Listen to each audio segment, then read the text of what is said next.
Today, I want to give an introduction to adaptive music in video games. Adaptive music also goes by dynamic music or interactive music, but in all cases, this is music where specific events cause changes in the musical materials, in the resulting music that we're listening to. Sometimes it can be pretty obvious in video games when this happens. When enemies appear, the music changes to become more exciting. When you're low on life or about to lose in some way, maybe tempos get faster. Or even as simply when you move to different areas in a game, the background music might change to better support the aesthetics of that location. In the earliest of video games, there was usually only a short opening melody before the game action began, and then another short game over melody or success melody. Take, for example, Pac-Man.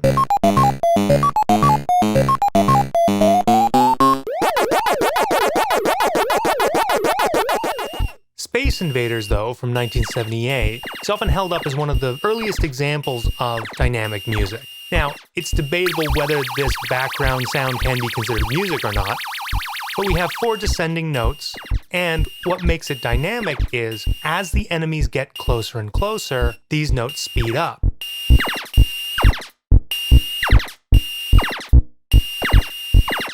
The player is getting in more and more danger of losing, and the music is reflecting that excitement. So the music, by getting faster, is changing with the ongoing narrative of the game, as simple as that narrative might be.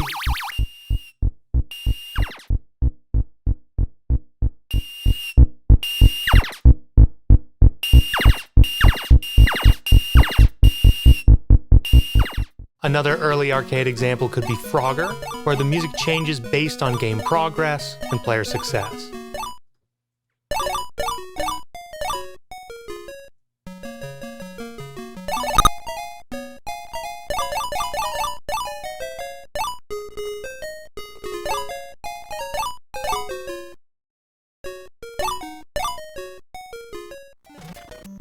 Koji Kondo, composer for the original Super Mario Bros., Zelda, and a long list of other games, listed 4 components for dynamic music.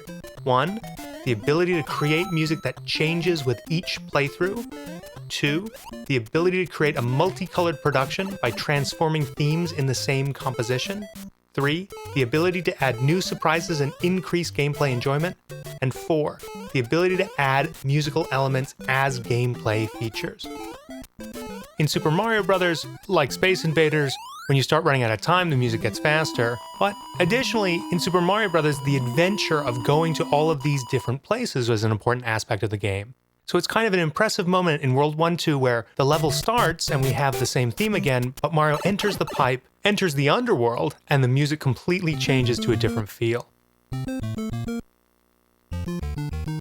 These early examples, once again, help us understand the evolution to contemporary adaptive music in games. An important thing to remember is we listen to game music for a very long time. And creating music that we can listen to for that long of a time without it becoming annoying is pretty impressive. So what are some strategies for thinking about this? One example is Red Dead Redemption. For this soundtrack, composers Woody Jackson and Bill Elm recorded a whole bunch of musical materials that could be layered on top of each other in different configurations. So all of the music was at 130 beats per minute, and all of the music was in the key of A minor. Since everything was in the same tempo and in the same key, there were lots of possibilities to layer it in ways that sounded good. You could have some moments where trumpet lines were supported with guitars, or then you could take those same guitars and match them up with a harmonica, or then maybe at some moment there would be a trumpet and an accordion and a flute, but there were lots of different ways to stack these musical materials on top of each other. So this type of dynamic music is often referred to as vertical remixing. Again, layers of music are being added, taken away, and this adds variety to the music, and it also can change the level of intensity of the music to support different action in the game.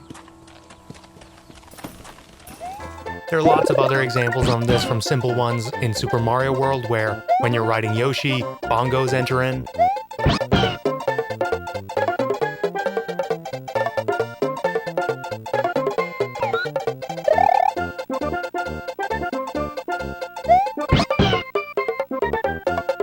to No Man's Sky, where the band's 65 Days of Static recorded harmonies and melodies with variations that could then be combined dynamically in the game, trying to reflect the infiniteness of the No Man's Sky universe in the expressive music for the game too.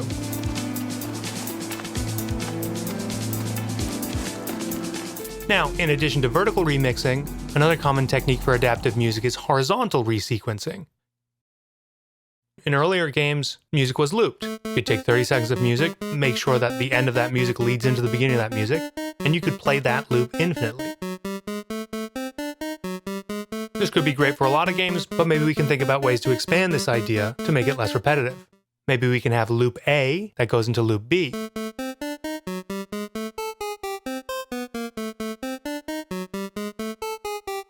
So then we can start going A, A, B, or A, B, A, and we can start mixing up that order. What if A can go into both A and C? So then we could go A, B, A, C.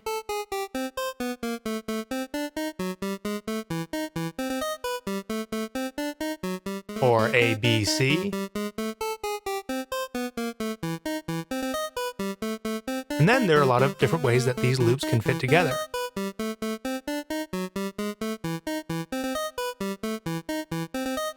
Now, they might not be loops. There's lots of great discussion about the Bloodborne soundtrack, for example. If you've played a From Software game, you're probably used to the fact that most any boss you fight is going to have more than one form. So once that boss gets down to half life, it's going to start doing something different and the fight's going to get more exciting. So to make that fight feel more exciting, the music should change. We have no idea where in that music, what time in that music, the player's going to get the enemy down to half life. So what the composers did was composed multiple ways to transition from these initial loops into the second part of the fight. I talked in a previous video about game sound, game music being stochastic, relating to conjecture, involving chance or probability. We know when, in the story of the game, that excitement needs to ramp up, but we don't know how long it's going to take the player to get there. And different players with different play styles will reach those emotional changes at different rates.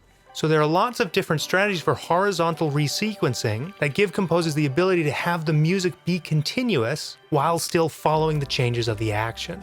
This is just an introduction video, so I won't go much deeper than that, but I think this is really exciting stuff that combines musical skills and technical skills in a fascinating way. Again, there's no way that I can be comprehensive here, and of course, just like everything in video games, new ideas are coming out constantly. To bring up a few, Untitled Goose Game takes snippets of music from the composer Debussy and creates a new dynamic soundtrack by resequencing these musical licks, reacting to the goose's action on screen.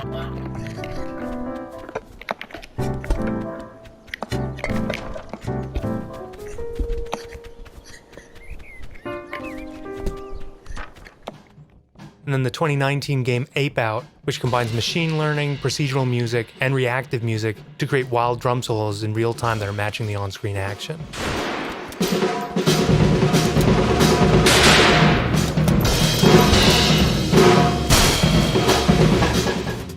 Of course, there are musical games too, where the goals of the game are either to create music or perform music.